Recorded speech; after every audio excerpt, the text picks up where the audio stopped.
মানুহৰ বাবে নহয় it is again rich and poor proletariat capitalism সঁচা হ'ব পাৰে মিছা হ'ব পাৰে বেলেগ কথা but Bhupen Hazarika was a humanist সেইকাৰণে মই এই কথাখিনি ক'লো চ' ডেট ৰেকৰ্ড ডাজন্ট গ' ৰং অসম বিধানসভাত ভূপেন হাজৰিকাই যেতিয়া ইলেকশ্যন খেলিছিল নাওবৈচাত তেখেতে নিৰ্দলীয় প্ৰাৰ্থী হিচাপে খেলিছিল তেওঁ কোনো পাৰ্টিৰ বেনাৰত খেলা নাছিল আৰু আজিও ময়ো ক'ব খোজা নাই যে ভূপেন হাজৰিকাই গুৱাহাটীত কোন টিকেটত ইলেকশ্যন খেলিছিল প্ৰয়োজন নাই কাৰণ ভূপেন হাজৰিকা মানৱ দৰদী মানৱী এজন সম্পূৰ্ণ পৃথিৱীৰ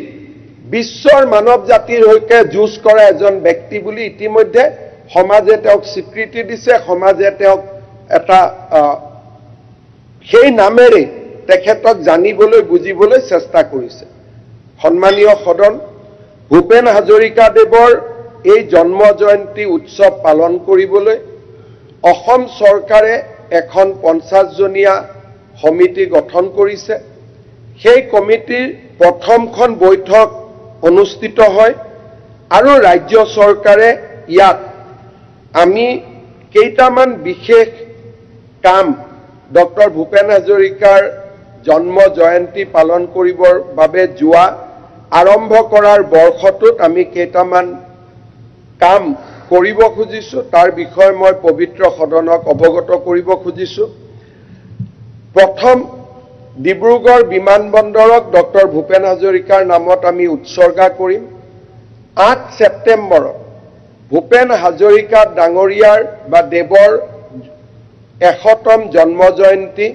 আমি গুৱাহাটীৰ খানাপাৰা ফিল্ডত আমি অনুষ্ঠিত কৰিম সিদিনাখনেই 1000 যুৱক যুৱতীয়ে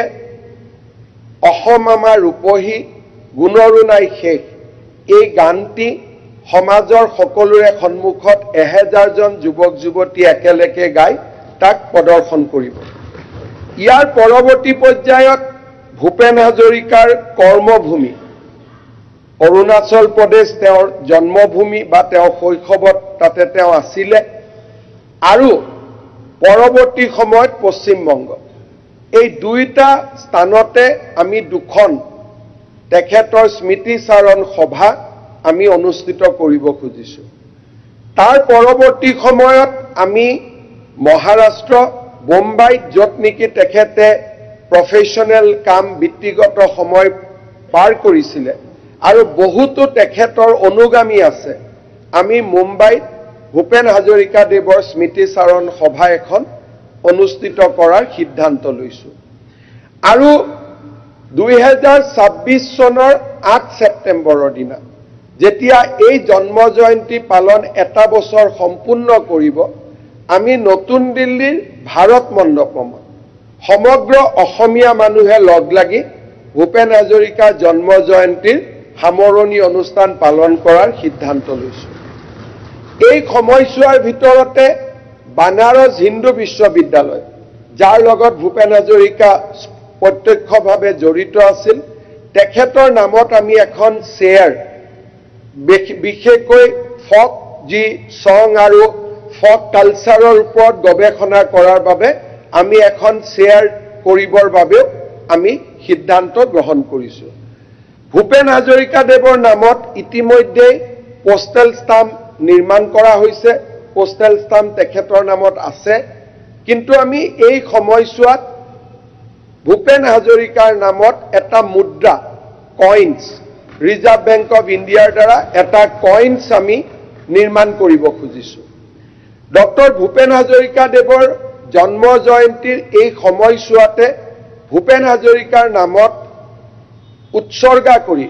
তেখেতৰ এখন আমি পুস্তিকা উলিয়াইছো বায়োগ্ৰাফি ঠিক নহব কিন্তু তেখেতৰ জীৱনৰ আটাইকেইটা দিশক সামৰি আমি প্ৰসিদ্ধ লেখিকা অনুৰাধা শৰ্মা পূজাৰী বাইদেউক এখন পুথি লিখিবলৈ অনুৰোধ কৰিছিলো তেখেতে আমাক পুথিখন লিখি দিছে বৰ্তমান আমি পুথিখন আন সকলৰ দ্বাৰা এবাৰ পুনৰীক্ষণ কৰাইছো যাতে কোনো ভুল তথ্য বা ভুল কথা যাব নোৱাৰে যদিও আমাৰ বিশ্বাস আছে যে বাইদেউৰ লিখনিত তেনেকুৱা কথা নাথাকে তথাপিতো আমি এবাৰ পুনৰীক্ষণ কৰিব দিছো টু বি ডাবলি চিয়ৰ আৰু তাৰ পিছত এই পুথিখন আমি 23টা ভাৰতীয় ভাষালৈ আমি ৰূপান্তৰ কৰিম। কানাডাৰ পৰা তামিললৈকে,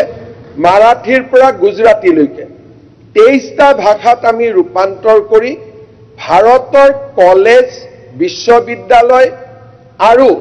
বিভিন্ন লাইব্ৰেৰী প্ৰায় 4 লাখ কপি আমি ভাৰতৰ বিভিন্ন লাইব্ৰেৰী, বিভিন্ন আমাৰ কলেজ, বিশ্ববিদ্যালয়, স্কুল সকলোৰে লাইব্ৰেৰীত আমি পঠাব সিদ্ধান্ত লৈছো, যিটো তেওঁলোকৰ নিজৰ ৰাজ্যৰ ভাষাত হ'ব, হিন্দী বা ইংৰাজীত নহয়, তেওঁলোকৰ নিজৰ ৰাজ্যৰ ভাষাত থাকিব। উৰিষ্যাত উৰিয়া ভাষাত যাব, গুজৰাটত গুজৰাটী ভাষাত যাব। সেই ধৰণে আমি আন এক প্ৰস্তুতি লৈছো। আনহাতে অসমৰ নৱপ্ৰজন্মৰ মাজত ভূপেন হাজৰিকা যাতে জীয়াই থাকে, তাৰ বাবে আমি এই পুথিখনেই আমি সিদ্ধান্ত লৈছো যে 10ৰ পৰা 12 লাখ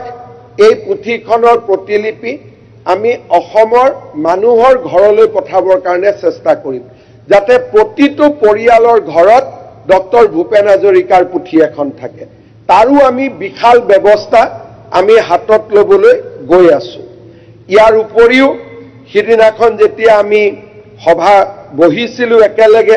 তাত বহুকেইটা পৰামৰ্শ আহিছে যে কলম্বিয়া বিশ্ববিদ্যালয়ত অনুষ্ঠান এটা কৰিব লাগে। স্বাভাৱিকভাৱে আমি ইয়াৰ পৰা গৈ কৰিব নোৱাৰো, কিন্তু আমেৰিকাত থকা প্ৰবাসী অসমীয়াসকলে নিশ্চয় এই কাম কৰিব পাৰিব। আমি তেওঁলোকক প্ৰেৰণা যোগাব পাৰিম।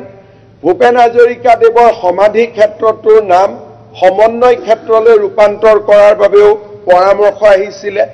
এনে বিভিন্ন পৰামৰ্শ সিদিনাখনৰ সভাত ৰখা হৈছিলে আৰু আমি গোটেই এই পৰামৰ্শবিলাক এটা এটাকৈ আমি কাৰ্যকৰীকৰণৰ বাবে আমি প্ৰচেষ্টা লোৱাৰ বাবেও আমি সিদ্ধান্ত গ্ৰহণ কৰিছো। মাননীয় অধ্যক্ষ মহোদয়, যোৱা 4.5 বছৰৰ কাৰ্যকালত আমি ৰাজ্যৰ পৰম্পৰা, ৰাজ্যৰ স্বাভিমান, ৰাজ্যৰ গৌৰৱ এই গোটেইকেইটাকে আমি সমাজৰ সন্মুখলৈ লৈ আহিবলৈ সক্ষম হৈছো। লাচিত বৰফুকনৰ 400 বছৰৰ জন্ম জয়ন্তীয়ে আজি সমগ্ৰ ভাৰতবৰ্ষকে লাচিত বৰফুকনৰ বিষয়ে পঢ়িবলৈ, লাচিত বৰফুকনৰ বিষয়ে জানিবলৈ এক প্ৰকাৰ বাধ্য কৰিছে। অসম চৰকাৰে লোৱা প্ৰচেষ্টাই আজি লাচিত বৰফুকনক অসমৰ সীমাৰ পৰা সমগ্ৰ ভাৰতবৰ্ষৰ প্ৰতিখন ৰাজ্যলৈ আমি লৈ যাবলৈ সফল হৈছিলো। চৰাইদেউ মৈদামত বিশ্ব ঐতিহ্য আমাৰ কাৰ্যকালৰ আন এক সফলতা আছিল আৰু চৰাইদেউ মৈদামে বিশ্ব ঐতিহ্য স্বীকৃতি পোৱাৰ পিছত আজি নিউয়ৰ্ক টাইমছৰ দৰে বাতৰি কাকতেও এইবোৰৰ বিষয়ে লিখিবলৈ বাধ্য হৈছে। অসমৰ সুবাস আজি অসম আৰু ভাৰতৰ সীমাৰ পৰা পাৰ হৈ গৈ বিশ্বৰ দৰবাৰলৈ যাবলৈ আৰম্ভ কৰিছে। বহাগ বিহুৰ সময়ছোৱাত 12,000 বিহুবতীৰে আৰু বিহুৱাৰে আমি অসমৰ বিহু জাতীয় জীৱনৰ সন্মুখলৈ লৈ আহি ভাৰতবৰ্ষৰ কালচাৰেল মেপত আটাইতকৈ প্ৰভাৱশালী নৃত্য বুলি আমি প্ৰতিষ্ঠা কৰিবলৈ সক্ষম হৈছো। আজি ঝুমুৰৰ বিনন্দিনীয়ে, ঝুমুৰৰ প্ৰদৰ্শনে অসমৰ চাহ বাগিচাৰ সমাজখনক অসমৰ মূল খুঁটিৰ লগত একেবাৰে জড়িত কৰি পেলালে। আজি অসমৰ প্ৰতিগৰাকী চাহ শ্ৰমিকে নিজৰ সভ্যতা আৰু সংস্কৃতিৰ মাজত অসমীয়া লোকৰ যি প্ৰতিফলন তাক আজি দেখিবলৈ পায়। ঝুমুৰ মাত্ৰ এক সাংস্কৃতিক অনুষ্ঠান নাছিল, ঝুমুৰৰ জৰিয়তে অসমৰ চাহ বাগিচাৰ সমাজখনক মেইন ষ্ট্ৰীমৰ মুখ্য ভূমিকালৈ, কেন্দ্ৰীয় ভূমিকালৈ লৈ অহা আমাৰ প্ৰচেষ্টা আজি সম্পূৰ্ণৰূপে সফল হৈছে। এই সময়ছোৱাৰ ভিতৰতে আমাৰ চৰকাৰখনৰ প্ৰচেষ্টাত হোলোঙা পাৰত লাচিত বৰফুকনৰ প্ৰতিমূৰ্তি আৰু অহা কেইদিনমানৰ ভিতৰতে এনে আন এক সুবিশাল লোকপ্ৰিয় গোপীনাথ বৰদলৈৰ প্ৰতিমূৰ্তিও গুৱাহাটী বিমানবন্দৰত প্ৰতিষ্ঠা হোৱাৰ ফালে আগবাঢ়িছে। এই বছৰতে আমি বড়ো সমাজৰ সংস্কৃতিকো আমি একেলগে সৰুসজাই ষ্টেডিয়ামলৈ লৈ অহাৰ বাবেও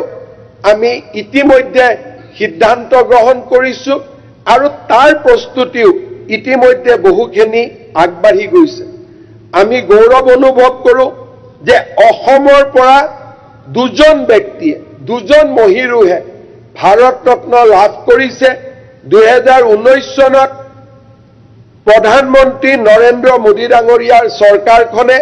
ডক্টৰ ভূপেন হাজৰিকাক ভাৰত ৰত্নৰ সন্মানেৰে সন্মানিত কৰে আৰু 1999 চনত অটল বিহাৰী বাজপেয়ী ডাঙৰীয়াৰ চৰকাৰখনে ভাৰত ৰত্ন বিভূষণেৰে উপাধিৰে লোকপ্ৰিয় গোপীনাথ বৰদলৈ ডাঙৰীয়াক সন্মানিত কৰে আজি এই মুহূৰ্তত মই পুনৰ এবাৰ প্ৰধানমন্ত্ৰী অটল বিহাৰী বাজপেয়ী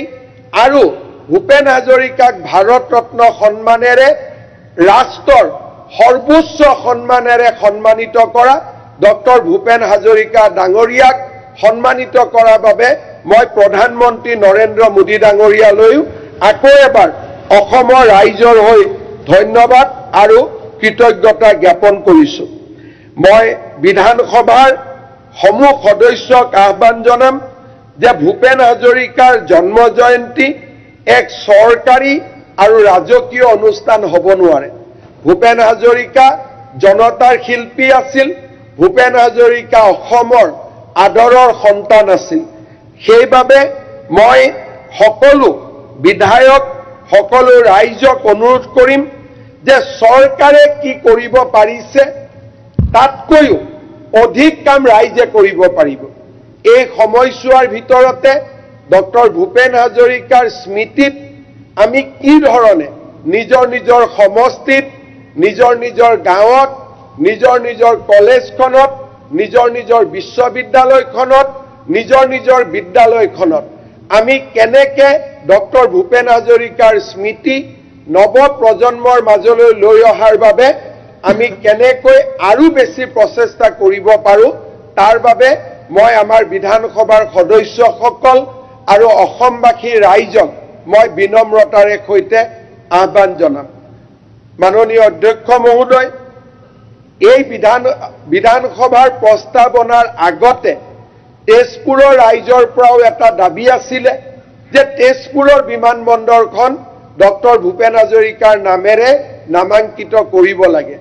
কিন্তু আমি সদনে ইতিমধ্যে পৰিচিত যে ৰাজ্য চৰকাৰে গুৱাহাটীৰ পিছত ডিব্ৰুগড়ক অসমৰ দ্বিতীয়খন ৰাজধানী হিচাপে এটা উজ্বলাই তুলিবৰ বাবে প্ৰচেষ্টা হাতত লৈছে সেই আমি ভাবিছিলো যে দুইগৰাকী ভাৰত ৰত্ন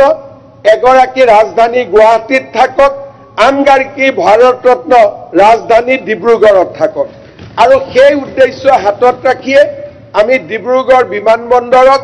ডক্টৰ ভূপেন হাজৰিকাৰ নামেৰে নামাঙ্কিত কৰিবলৈ আমি আজি প্ৰস্তাৱ সদনৰ মাজলৈ লৈ আহিছো তেজপুৰৰ ৰাইজক মই বিনম্ৰতাৰে সৈতে জনাব খোজো যে সময়ৰ লগে লগে আৰু সময় আৰু সুবিধা অনুসৰি তেজপুৰ বিমানবন্দৰকো আমি জ্যোতি বিষ্ণু বিমানবন্দৰ নামেৰে নামাঙ্কিত কৰাৰ বাবে প্ৰস্তাৱ বিধানসভাৰ মাজলৈ লৈ আহিম আৰু সেই কথা ইতিমধ্যে আমাৰ কেবিনেটত আলোচনা হৈছে আৰু আমি ইয়াকো বিধানসভাৰ মজিয়ালৈ লৈ আহিম শ্ৰদ্ধাৰ অধ্যক্ষ মহোদয় মাননীয় অধ্যক্ষ মহোদয় অসমৰ জাতীয় জীৱনৰ সকলো মহিৰুহক আৰু সকলো পৰম্পৰা সকলো ঐতিহ্যক এইখন চৰকাৰে প্ৰথম দিনাৰ পৰাই আগুৱাই লৈ যাবলৈ সিদ্ধান্ত লৈছিল আৰু তাৰ কাৰণে চৰাইদেউক বিশ্ব ঐতিহ্যৰ পৰা অসমীয়া ভাষাক ধ্ৰুপদী ভাষালৈকে আটাইকেইটা স্বীকৃতি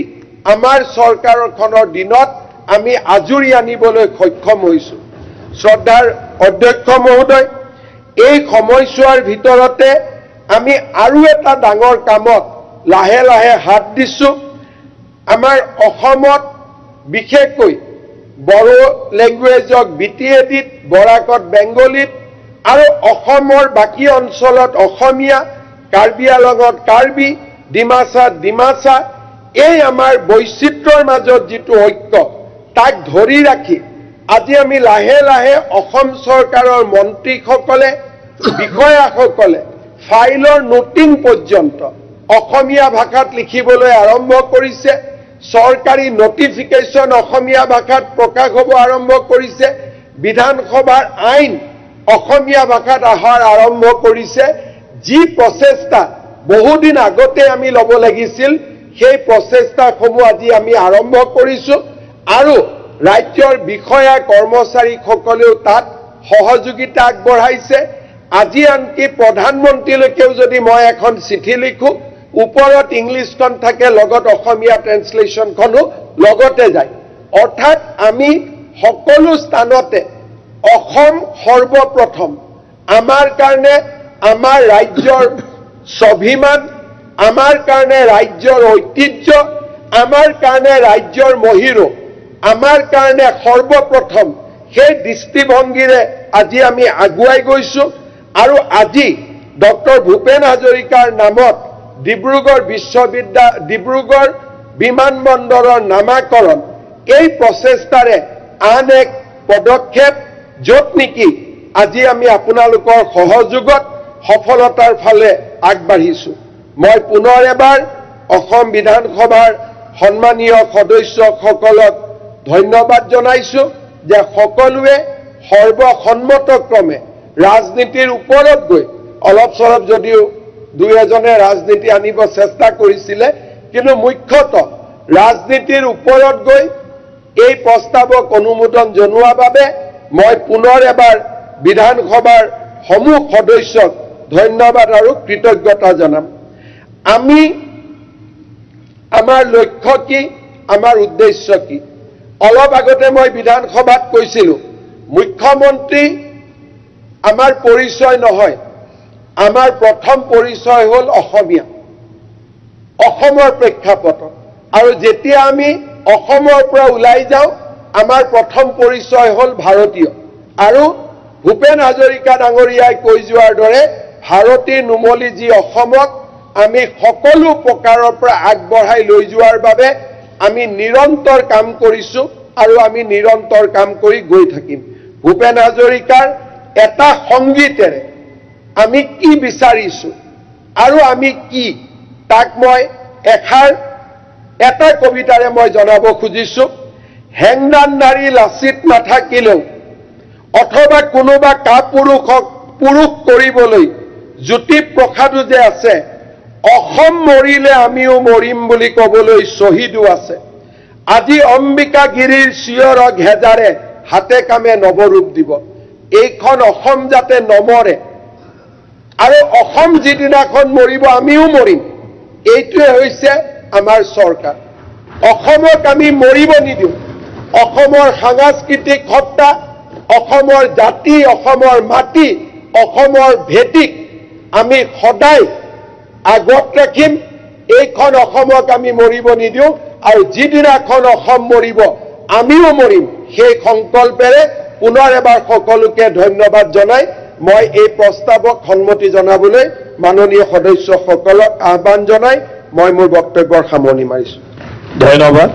মই এতিয়া চৰকাৰী সংকল্প প্ৰস্তাৱটো সদনত অনুমোদনৰ বাবে দাঙি ধৰিলো প্ৰশ্নটো হ'ল সদনত উত্থাপিত চৰকাৰী সংকল্প প্ৰস্তাৱটো গৃহীত কৰা হওক যিসকল সদস্য সপক্ষে আছে কক হয় যিসকল বিপক্ষে আছে কক নহয় মই ভাবো হয়ৰ সপক্ষে চৰকাৰী সংকল্প প্ৰস্তাৱটো গৃহীত হ'ব তাতে ইলেক্ট্ৰিচিটি আহিব পিছত মাটি কিনা বেচা কাম ব্যক্তিগত মানুহৰ কোনোবাই তাত মাটি কিনিব কোনোবাই নিকিনিব গুৱাহাটী টাউনশ্বিপ কিন্তু গুৱাহাটীৰ মাটিটো চৰকাৰে কিনা নাই চৰকাৰে মাত্ৰ জোনিং প্লেন কৰি দিয়ে যে এইটো গ্ৰীণ বেল্ট হ'ব এইটো এটা ট্ৰাইবেল বেল্ট এণ্ড ব্লক হ'ব এইটো কিবা হ'ব তাত গোটেইখিনি পলাশবাৰী শুৱালকুছি ব্ৰিজ কৰাৰ পিছত আৰু গুৱাহাটী বিমানবন্দৰখন আগবাঢ়ি যোৱাৰ পিছত পলাশবাৰী অঞ্চলটোৰ ডেভেলপমেণ্টৰ কাৰণে চৰকাৰে চেষ্টা কৰিছে এই চেষ্টাৰ প্ৰক্ৰিয়াৰ মাজত আমালৈকে এটা খবৰ আহে যে বৰদোৱাৰ চাহ বাগিচাখনত কিছু জনজাতীয় লোক বাস কৰি আছে তেতিয়া মই চৰকাৰক এটা প্ৰস্তাৱ দিলো যে এই বাগানৰ মাটিখিনি কিনি আমি মানুহখিনিক পট্টা দি দিব পাৰো নেকি আৰু ৰাভা হাছঙৰ ইলেকশ্যন মিটিঙত মই তাকে উল্লেখ কৰি আহিলোঁ যে বৰদোৱাৰ চাহ বাগিচাৰ মাটিখিনি কিনিম, যিখিনি জনজাতীয় লোক তাতে বাস কৰি আছে তেওঁলোকক আমি পট্টা দিম, আৰু অতিৰিক্ত মাটিখিনি গভৰ্ণমেণ্টে ভাল কামৰ কাৰণে ৰাখি থব। যদি কিবা মাটি আছে লেণ্ড পলিচিৰ বাহিৰত যদি কিবা মাটি আছে, এই আন্দোলনটো ক'ৰ পৰা আহিলে, কিয় হৈছে, তাৰ কথাটো মই বুজি পোৱা নাই। সেইকাৰণে মই জয়ন্ত মল্লবৰুৱা ডাঙৰীয়াক মই ইমান অনুৰোধ কৰিলোঁ যে আপুনি ৰাইজক মাতি আনি সোধক যে কিয় আন্দোলন কৰি আছে। কাৰণ না আমি এভিকশ্যন কৰিম, জনজাতীয় লোকক এভিকশ্যন নকৰাটো আমাৰ চৰকাৰৰ ধৰ্ম কৰ্ম, এইটো দায়িত্ব, আমিতো কৰিয়ে আছো। আমিতো আজিলৈকে 5 বছৰটো কোনো এজন জনজাতীয় লোকৰ কোনো ট্ৰাইবেল বেল্ট এণ্ড ব্লকৰ কথা বাদ দিয়ক, কোনো গাঁৱত আমিতো কেতিয়াও এভিকশ্যন কৰা নাই। আজি কংগ্ৰেছ দলে এছামে এই আন্দোলনটোৰ লগত লাগি আছে, মই ভাল পাইছোঁ, বাট প্ৰিন্সিপল এটা হ'ব লাগিব। ট্ৰাইবেল বেল্ট এণ্ড ব্লক যদি সংৰক্ষণৰ কাৰণে তেওঁলোকে মাত মাতে, গোৱালপাৰা জিলাৰ গোটেইকেইটা ট্ৰাইবেল বেল্ট এণ্ড ব্লকৰ কাৰণে তেওঁলোকে মাত মাতিব লাগিব। কাৰণ আমাৰ আটাইতকৈ কষ্ট হৈছে গোৱালপাৰা জিলাৰ ট্ৰাইবেল বেল্ট এণ্ড ব্লকত হোৱা অবাধ অনুপ্ৰৱেশ। পলাশবাৰীত ষ্টেণ্ড এটা হ'ব, আৰু গোৱালপাৰাত গৈ পেলাই ৰাজ্যখিনি পাহাৰত ষ্টেণ্ড এটা হ'ব, দুটা ষ্টেণ্ডটোতো হ'ব নোৱাৰে। গতিকে কংগ্ৰেছ দলৰ যিসকল লোকে আন্দোলনটোৰ পিছত আছে, মই ভাল পাইছোঁ, সেইকাৰণে মই কৰি থাকিব দিছোঁ কেইদিনমান, যাতে লাহে লাহে লাহে বস্তুটো এষ্টাব্লিছ হৈ যায় যে ট্ৰাইবেল বেল্ট এণ্ড ব্লকত মানুহ সোমাব নোৱাৰে। এই বিষয়টো যাতে এটা জনমানসত এষ্টাব্লিছ হৈ যায়, আৰু সেই সুযোগ লৈ যাতে আমি বাকী ট্ৰাইবেল বেল্ট এণ্ড ব্লকবিলাকতো কচুতলিৰ দৰে এভিকশ্যন কৰিব পাৰোঁ, তাৰ কাৰণে এই আন্দোলনটো কেইটামান দিন হৈ থকাটো মই বিচাৰিছোঁ। আৰু কংগ্ৰেছৰ নেতাসকল তাত যোৱাটো মই বিচাৰিছোঁ, তেওঁলোকে যোৱা অহা কৰি থাকক। কাৰণ শেষত এটাই কথা যে যি জনজাতীয় লোক আছে, যদি তেওঁলোকে আমাক কয় যে আপোনালোকে বাগানখন কিনি আমাক পট্টা দি দিয়ক, তেওঁলোকৰ কাৰণে আমি মাটিখিনি কিনিব পাৰোঁ। আৰু তেওঁলোকে যদি কয় যে নহয়, আমি যেনেকৈ আছোঁ তেনেকৈ থাকক, গভৰ্ণমেণ্ট সোমাব নালাগে, আমি দূৰত থাকিম, আমাৰ তাত কোনো অসুবিধাই নাই। আৰু সেইকাৰণে না কাৰোবাৰ ঘৰত এভিকশ্যন নটিচ গৈছে, না কিবা চৰকাৰী প্ৰক্ৰিয়া। মাত্ৰ মই ৰাভা হাছঙৰ ইলেকশ্যনত এটাই কথা কৈছিলোঁ, মোৰ এতিয়াও মনত আছে, যে বৰদোৱাৰ বাগিচাৰ মাটিখিনি চৰকাৰে ক্ৰয় কৰি জনজাতীয় বানে ভাঙা মানুহখিনিক পট্টন দি অতিৰিক্ত মাটিখিনি যদি আমি ভাল কামত ব্যৱহাৰ কৰোঁ, আমি কৰিম। এইটোৱে আমাৰ পজিশ্যন। গতিকে বিধানসভাত মই আজি আকৌ এবাৰ কৈছোঁ যে চৰকাৰে আমাৰ বৰদোৱাৰ চাহ বাগিচা ৭৫ চনৰ আগত বানে ভাঙা বা ৰাভা সম্প্ৰদায়ৰ জনজাতীয় লোক এজনকো উচ্ছেদ নকৰে, আৰু এজনকো উচ্ছেদ কৰাৰ পৰিকল্পনা আমাৰ নাই, আৰু সেইটো কাম আমি নকৰোঁৱে, 100% আমি নকৰোঁৱে। কিন্তু যদি বাগিচাৰ মাটিখিনি চৰকাৰে কিনে, আমি মানুহখিনিক পট্টন দিব পাৰিম,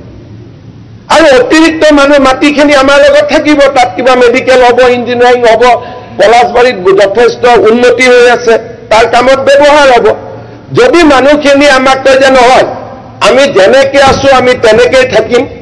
না চৰকাৰে আমাক মাটি কিনি পট্টন দিব লাগে বা দিব নালাগে, আমি একো নকৰোঁ। পলাশবাৰী সমষ্টিৰ MLA জয়ন্ত মল্লবৰুৱাই আলোচনা কৰিব, যি তেওঁলোকে কয় আমি সেইটোকে কৰিম। ৰাভা হাছঙৰ তৰ্কেশ্বৰ ৰাভা ডাঙৰীয়াৰ লগতো আলোচনা কৰিম। এইকেইদিন তাতে এটা উৎসৱ হৈ গ'ল, যি পাৰ্টি চবে তালৈকে গৈ আছে। আৰে আমাৰ এভিকশ্যন কৰা প্লেন থাকিলেহে তাতে যাব লাগে, আমি একো কৰাই নাই। কিন্তু গৈ থকাৰ কাৰণে মই এটা ভাল পাইছোঁ, তাৰমানে ইনডাইৰেক্টলি এণ্ড ডাইৰেক্টলি কংগ্ৰেছ দলে এটা কথা কৈছে যে ট্ৰাইবেল বেল্ট এণ্ড ব্লক সংৰক্ষণ হ'ব লাগে। That is the policy. কাৰণ পলাশবাৰীৰ কাৰণে পলিচি, কচুতলিটো পলিচি বেলেগ হ'ব নোৱাৰে। আৰু সেইকাৰণে 2টা দিন পিছত কংগ্ৰেছ দলৰ গোটেই ষ্টেটমেণ্টখিনি একত্ৰিত কৰি আমি তেওঁলোকে সুধিম যে বৰদোৱাটো আমি এভিকশ্যন নকৰোঁ, কিন্তু বাকী ট্ৰাইবেল বেল্ট ব্লক কেইটাত কৰিম নে নকৰিম। আৰু যদি আপোনালোকে এইবিলাকত সোমাব খোজে, তে বুজি ল'ব যে বালিৰ কাৰণে যি পাত খৰ পৰিব, সুগ্ৰীৱৰ কাৰণে একেবাৰে খৰ পৰিব, বেলেগটো নহ'ব। গতিকে এই কথাটো মই আজি পবিত্ৰ সদনত স্পষ্ট কৰি দিলোঁ যে বৰদোৱাৰ চাহ বাগিচাৰ ৰাভা সম্প্ৰদায় বানে ভঙা মানুহৰ মাটি উচ্ছেদ কৰাৰ কোনো পৰিকল্পনা চৰকাৰৰ আজিও নাই, অহা 100 বছৰলৈ নাথাকে। নম্বৰ 1। নম্বৰ 2,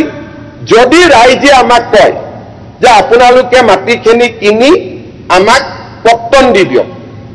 তেতিয়া আমি এইটোৱে ক'ম যে আমি পট্টন দিম। লেণ্ড পলিচি মতে অতিৰিক্ত মাটিখিনি চৰকাৰৰ লেণ্ড বেংকত থাকিব। আমি য'ত যেনেকৈ পাৰোঁ পিছত কিবা চৰকাৰী অনুষ্ঠান কৰিম, কাকো ব্যক্তিগত মানুহক দিয়া নহয়। তৃতীয়,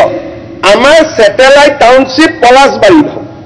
পলাশবাৰীৰ পাৰ্ট এটা বৰদোৱা। পলাশবাৰীত ছেটেলাইট টাউনশ্বিপ হ'ব মানে কি, চৰকাৰে মাটি নিকিনে, চৰকাৰে মাষ্টাৰ প্লেনিং কৰিব, ৱাটাৰ ছাপ্লাই কৰিব, ইলেক্ট্ৰিচিটি কৰিব, ৰাস্তা ডাঙৰ কৰিব, আৰু যাতে তাতে এখন টাউনশ্বিপ গ্ৰ' কৰিব পাৰে তাত জ'নিং প্লেন কৰিব। যোনসকলে ছেটেলাইট টাউনশ্বিপৰ বিষয়ে জানে তেওঁলোকে বুজি পাব যে ইয়াত চৰকাৰে বিল্ডিং বনোৱা কাম আৰম্ভ নকৰে, চৰকাৰে খালি জ'নিং প্লেন কৰে, ৰাস্তা ঘাট বনাই দিয়ে, ৱাটাৰ ছাপ্লাই বনাই দিয়ে, লাইট বনাই দিয়ে, সোলাৰ লাইট বনালে, টিউব লাইট বনালে, যাতে ভৱিষ্যতে মানুহে আহি তাত ঘৰ বনাব পাৰে। এতিয়া এইটো ট্ৰাইবেল বেল্ট এণ্ড ব্লক, চৰকাৰে যিমানেই ৰাস্তা নবনাওক কিয় মাটি কিন্তু ট্ৰাইবেল মানুহে তাত কিনিব পাৰিব। কিন্তু এইটোতো হ'ব নোৱাৰে যে ৰাস্তা ঘাট, লাইট, পানী নন ট্ৰাইবেল ব্লকত হ'ব, ট্ৰাইবেল ব্লকত নহ'ব। আমিতো এইটো tribal belt and block withdraw কৰা নাই। গতিকে তাত যদি কিবা উন্নতিও হয়, উন্নতিৰ ফলখিনি জনজাতীয় লোকে লাভ কৰিব, অজনজাতীয় লোকে তাত লাভ কৰিব নোৱাৰে। ইমানেই চিম্পুল কথা। গতিকে এই বিষয়টোলৈ যোৱা কেইদিনমানৰ পৰা মই দেখিছোঁ, কিন্তু মই এইকাৰণেই মাত মতা নাছিলোঁ যে লাহে লাহে কংগ্ৰেছৰ মঞ্চৰ পৰা এই শব্দটো আহক যে ট্ৰাইবেল বেল্ট এণ্ড ব্লকত অনাকাংক্ষিত মানুহ থাকিব নালাগে। কাৰণ তেওঁলোকে সোণাপুৰত গৈ কয় যে কিয় এভিকশ্যন কৰিছে, আকৌ পলাশবাৰীত গৈ কয় এভিকশ্যন কৰিব নালাগে। দুটা ষ্টেণ্ডটো হ'ব নোৱাৰে কংগ্ৰেছৰ কাৰণে। গতিকে কংগ্ৰেছে এনেকৈ আমাৰ মানুহখিনিক বিপথে পৰিচালিত কৰে। গতিকে আজি মই পুনৰবাৰ সদনত কৈছোঁ যে ট্ৰাইবেল বেল্ট এণ্ড ব্লকত এভিকশ্যন এটাই মানুহৰ হ'ব যোনে ইলিজিবল নহয় তাত থকা। বাকী কোনো মানুহৰ ক্ষেত্ৰত চৰকাৰৰ একো পৰিকল্পনা নাই। পৰিকল্পনা মাত্ৰ ডেভেলপমেণ্ট, যে ডাঙৰ ৰাস্তা, পানী, লাইট, আৰু বৰদোৱাৰ ছেটেলাইট টাউনশ্বিপ নহয়, ছেটেলাইট টাউনশ্বিপ পলাশবাৰী হ'ব, আৰু গৈ গৈ ছয়গাঁও, চমৰীয়া এই গোটেই অঞ্চলটোলৈকে ইয়াক বাঢ়াই বাঢ়াই আমি লৈ গৈ থাকিম থ্ৰু ডেভেলপমেণ্ট। কিন্তু মাটি নলয় বা মাটিৰ কিনা বেচা নহয়, খালি ৰাস্তা ডাঙৰ কৰা, লাইটৰ পোহৰ দিয়া, ৱাটাৰ ছাপ্লাই কৰা, যাক আৰবান টাউন প্লেনিং বুলি কয়। গোটেই বিষয়টো ইমানেই। ধন্যবাদ। আপোনালোকৰে আছে একেটা বিষয়ৰ ওপৰতে মোৰো প্লিজ চবৰে আছে, চব দিব নোৱাৰি নহয়। প্লিজ বহক, প্লিজ বহক না। একেটা বিষয়টো ডিছকাশ্যন নহয় নহয়, এইটো ডিবেট নহয়, বহক না। আপুনি বহকচোন, যাৰ নটিচ আছে তেখেতসকলক ক'বলৈ দিয়কচোন। আৰু আপুনি বহক, বহক প্লিজ। মাননীয় মুখ্যমন্ত্ৰী মহোদয়ে দুদিন আগতে ক'লে যে বাঘবৰৰ 30,000 মানুহ কৰিছে। মানুহখিনি মাননীয় অধ্যক্ষ মহোদয়, এটা কথা মই যিটো কৈছোঁ তাক মই ঠিক কথা কৈছোঁ। বাঘবৰৰ পৰা 30,000 নদী ভাঙা মানুহ গোৱালপাৰাত গ'ল, কোনো আপত্তি নাই। কিন্তু পূব গোৱালপাৰা সমষ্টিটো যি আমাৰ খিলঞ্জীয়া মানুহৰ মেজৰিটি আছিলে, এতিয়া আপোনালোকৰ মেজৰিটি হৈ গ'ল। সেইখিনিয়ে মাটি যোৱাত আপত্তি নাই, কিন্তু ভোটটো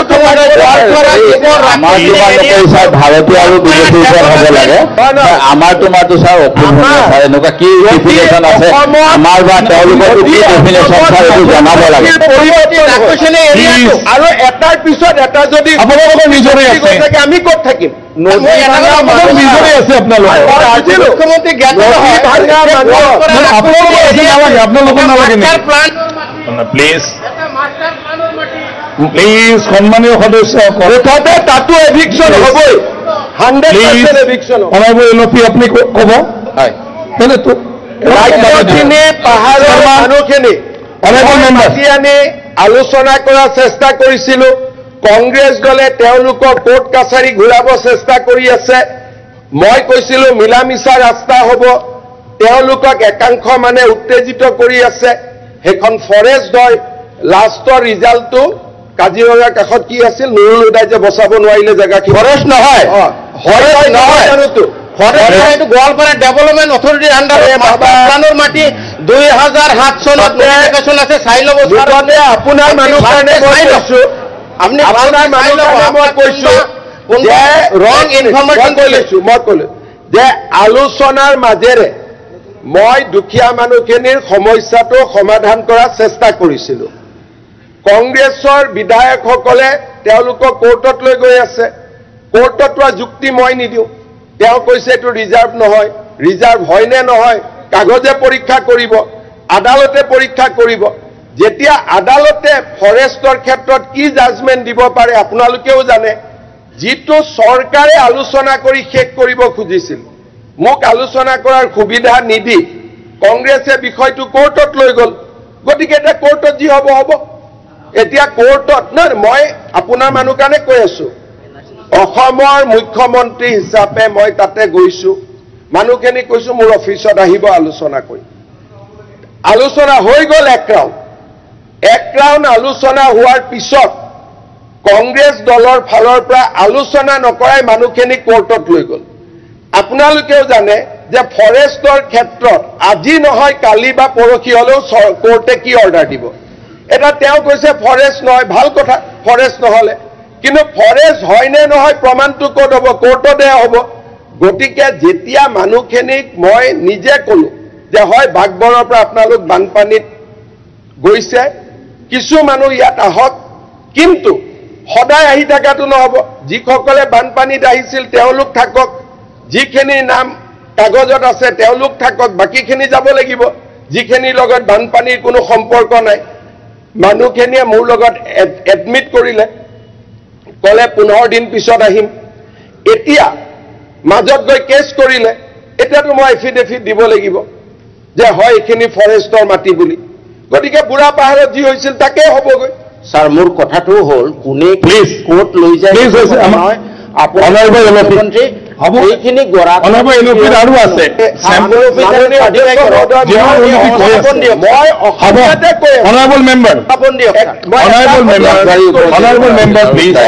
অসমীয়াতে কৈ আছোঁ, তেওঁলোকৰ লগত মোৰ এক ৰাউণ্ড আলোচনা হৈ গ'ল। মানুহখিনিক মাতি আনি তাত UDF-ৰ মানুহ আহিছিলে, কংগ্ৰেছৰ মানুহ আহিছিলে। কংগ্ৰেছৰ তেনেকে যোৱা নাই, আমাৰ দলীয়ভাৱে চাই যোৱা নাই। এইটো UDF-ৰ লগত হ'ব পাৰে, আৰু তেখেত যদি ব্যক্তিগতভাৱে গৈছিল। UDF-ৰ কংগ্ৰেছৰ যোৱা নাই, আমাৰ বিধায়কসকলক ক'ত যোৱা নাই আলোচনাটোত। আলোচনাত মই ব্যক্তি কোন কোন কংগ্ৰেছৰ নাম আহিছে, মানুহৰ সংস্থাপনৰ কাৰণে আমি আলোচনাৰ পক্ষত। মই কৈছোঁ দ্বিতীয় লানি হওক তৃতীয় লানি হওক আমি থাকিম, আলোচনা কৰি সংস্থাপন পাব লাগে। এই দুৰ্ভগীয়া মানুহ যিসকল তাত কংগ্ৰেছৰ আছে, বিজেপি SGP UDF চবৰ কাৰণে আমি কম, তাত থকা গৃহহীন গোৱালপাৰাৰ কংগ্ৰেছী যিসকল আছে সেই সকলৰ পক্ষতো আমি থিয় হ'ম। মহৰ পক্ষত সংস্থাপন লাগে, মানুহখিনি সংস্থাপনৰ ব্যৱস্থা কৰক। অলৰেডি ৰিপ্লাই দিছে। মই এটা শব্দত চেছ কৰিছোঁ, খালি মোক ক'বলৈ নিদিয়ে, বেলেগ চবে ক'ব পাৰে ইয়াত। নহয় নহয়, এইটো গোৱালপাৰা কৰিব, অখিল গগৈ কৈ থাকিব পাৰে। প্লিজ মই এইটো বহন কৰিছিলোঁ, মই একেটা প্ৰশ্ন দিছিলোঁ, ক'বলৈ দিয়া নাই। বেলেগক আপুনি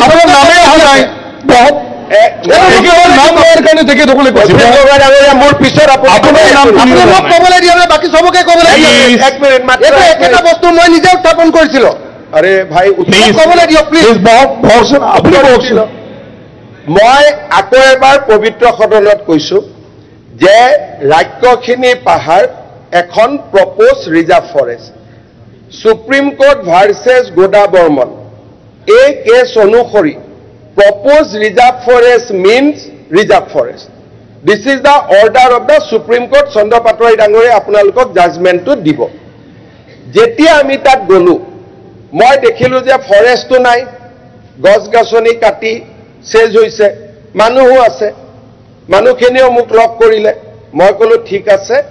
যিখিনি ফৰেষ্ট আছে আমি বচাব লাগিব, যিখিনি ফৰেষ্ট নাই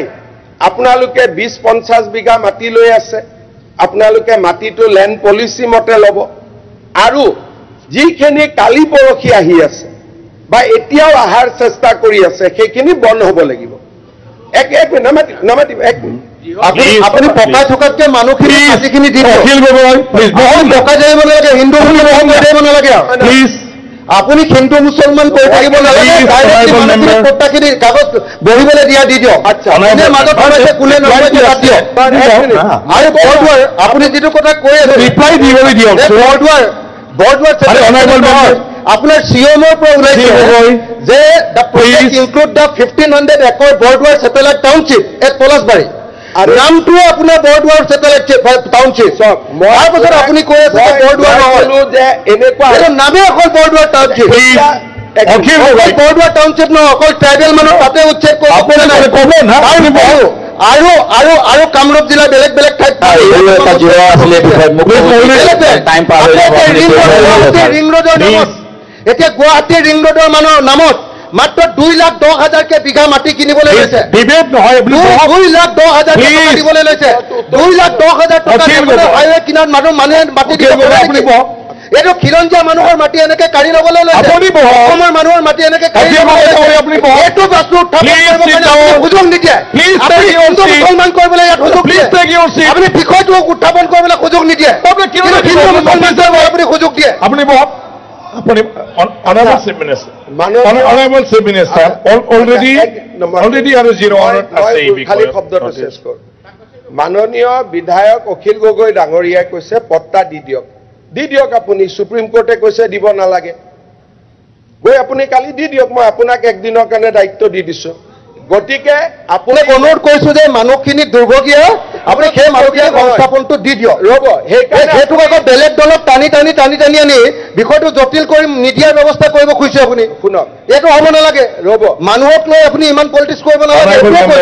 মানুহক লৈতো পলিটিক্স কোনে কৰি আছে দেখা পাইছে 3.5 লাখ মানুহক পট্টা এখন চৰকাৰে দিছে গতিকে আমাক কথা কৈ লাভ নাই ঠিক আছে ৰেকৰ্ড চাই ল'ব মানুহক লৈ কোনে ৰাজনীতি কৰিছে আৰু কোনে কৰা নাই প্ৰথম কথাটো হ'ল যিখিনি আমাৰ পজিটিভ মানুহ আপোনালোকে কথাটো বুজক এইবোৰতো আন্দোলনকাৰী মানুহ যেনেকে নহওক তেওঁলোকক জাগা এটা লাগে আন্দোলন কৰা মোক লাগে সমাধানৰ তেওঁলোকক মই মাতি আনিলো মোৰ অফিচৰ তলত 2 ঘণ্টা সময় আমি আলোচনা কৰিলো 2 hours আলোচনা কৰি মই তেওঁলোকক ক'লো যে 15 দিন পিছত আপোনালোকে লিষ্টখন লৈ আহক কোনখিনি মানুহ কোন চনত আহা আৰু প্ৰমাণ হ'ব ভোটাৰ লিষ্টখন প্ৰমাণ হ'ব আধাৰ কাৰ্ড যি আছে তেওঁলোকে ক'লে স্যাৰ আমি কৰি লৈ আহিম মানুহৰটো থ্ৰু দিয়েতো আনিব লাগিব না মানুহ ৰ'ব আপোনাৰ মই কৈ আছো তেতিয়া মোক তেওঁলোকে ক'লে যে স্যাৰ কোনবাই কেছ কৰিব তেতিয়া মই ক'লো যোনে কেছ কৰে তাৰ অৱস্থা নুৰুল হুদা আৰু বুঢ়া পাহাৰ হ'ব কাৰণ আগতো কেছ কৰি চাইছে এইবোৰ কেছ নালাগে আপুনি কামটো কৰি দিয়ক প্লিজ কিয় কাউণ্টাৰ দি থাকে আপুনি অখিল গগৈ ডাঙৰীয়া সেইটো আপুনি কৰি দিয়ক ভদ্ৰভাৱে বহক না আপুনি যিটো প্ৰতিশ্ৰুতি দিয়াইছে সেইটো কৰি দিয়ক আপুনি এজন সদস্য হয় বহক না আপুনি শুনক না আপুনি এনেকে কথা ক'লে আৰু এইটো আপুনি য'ত আছে মুখ্যমন্ত্ৰী উত্তৰ নিদি কোনে দিব আৰু উত্তৰ আপুনি নিদিয়ে নহয় উত্তৰটো অধ্যক্ষ মহোদয় যদি উত্তৰ নালাগে মই চেম্বাৰত অলপ ৰেষ্ট কৰোঁ আপোনালোকে কথা পাতি থাকক মই এতিয়া শেষ কৰিব খুজিছো শেষ হৈ যায় এই সময়ছোৱাত এটা কথা আপোনালোকে মনত ৰাখিব যে ফৰেষ্ট নহয় বুলি কৈছে যদি নহয় ভাল কথা কোৰ্টত প্ৰমাণ হ'ব ফৰেষ্ট হয় নে নহয় যদি ফৰেষ্ট হয় যাব লাগিব যদি ফৰেষ্ট নহয় ব্যৱস্থা হ'ব গতিকে আপোনালোকে ঠিক কৰি লওক যে কোৰ্টৰ ৰাস্তা দি যাব নে চৰকাৰৰ লগত আলাপ আলোচনা কৰি সমস্যাটো সমাধান কৰিব এইটো আৰু ক'ব নালাগে মই কৈ গ'লো নহলে স্পীকাৰেও বেয়া পাব কথা বাৰ্তা আমি দুজনে পাতি থাকিলে দ্বিতীয়তে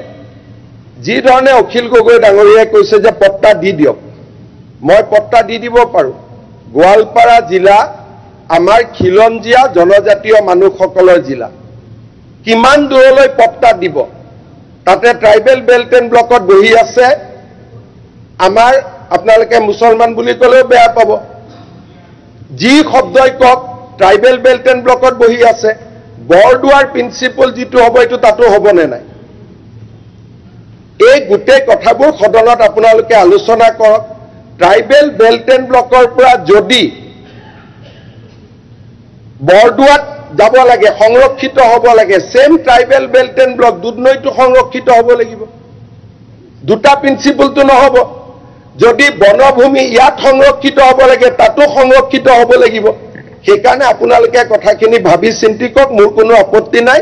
ৰাজ্যখিনি চৰৰ ক্ষেত্ৰত আলোচনা ৰাজ্যখিনি পাহাৰৰ ক্ষেত্ৰত আলোচনাৰ বাবে চৰকাৰ সাজু আছে কিন্তু কোৰ্টত কেছ হ'লে চৰকাৰে সঁচা কথাখিনি এফিডেভিট দিব লাগিব ইমান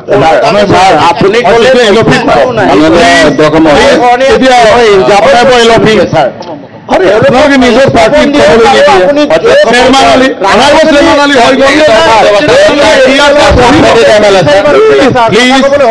সময় নাই প্লিজ সময় নাই নেক্সটত চেয়াৰমেন আপোনালোকে একো ক'ব নোৱাৰিব কিন্তু মাননীয় অধ্যক্ষ মহোদয় ছাৰ যিটো কথা কোৱা হৈছে বৰদোৱাৰ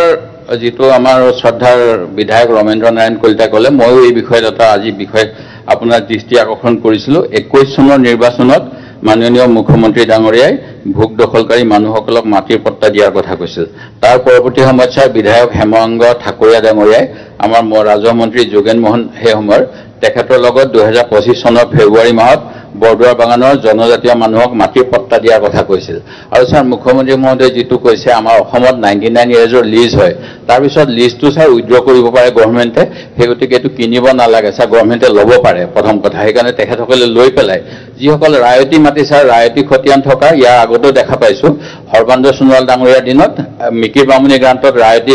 খতিয়ান থকা মানুহৰ পৰা মাটি কাঢ়ি লৈ পাৱাৰ প্লেণ্ট বনোৱা হ'ল এতিয়া ছাৰ এছিয়ান ডেভেলপমেণ্ট বেংকৰ সহযোগত 1000 কোটি টকাৰে ইয়াত 40% মাটি ইণ্ডাষ্ট্ৰিয়েলাইজেশ্যন কৰি 20% অপেন স্পেচ ৰাখি বৰদোৱাৰ টাউনশ্বিপ কৰা হ'ব বুলি ছাৰ কোৱা হৈছে পলাশবাৰী বুলি কোৱা হোৱা নাই আৰু এই সন্দৰ্ভত দিল্লীৰ অসম ভৱনৰ কনফাৰেন্স ৰুমত মে মাহৰ 26 তাৰিখে মুখ্যমন্ত্ৰী মহোদয়ে ছাৰ ৰিভিউ কৰিছিলে জিএমডি আৰু department of housing and urban এফেয়াৰ্ছৰ লগত সেই গতিকে এই গোটেই কথাখিনি sir tribal block and belt বুলি জানিও ছাৰ কেনেকৈ এই ইমানখিনি আগুৱাই গ'ল চৰকাৰী বিষয়াসকলে এইখিনি কিয় মুখ্যমন্ত্ৰী মহোদয়ে দৃষ্টি আকৰ্ষণ নকৰিলে যে এইটো ট্ৰাইবেল বেল্ট এণ্ড ব্লক আৰু ট্ৰাইবেল বেল্ট এণ্ড ব্লকত যে অকল ট্ৰাইবেলে থাকিব তেনেকুৱাও নহয় ছাৰ ট্ৰাইবেল বেল্টৰ যিসকল মানুহে ট্ৰাইবেল বেল্ট ঘোষিত হোৱাৰ আগৰ পৰা আছিল তেখেতসকলৰ এটা অধিকাৰ আছে সেইসকল নন ট্ৰাইবেল হ'লেও হয় সেই গতিকে তেখেতসকলৰ স্বাৰ্থৰ কথাখিনিও ক'ব লাগিব আৰু ছাৰ যিটো কথা অন্য এটা প্ৰসংগলৈ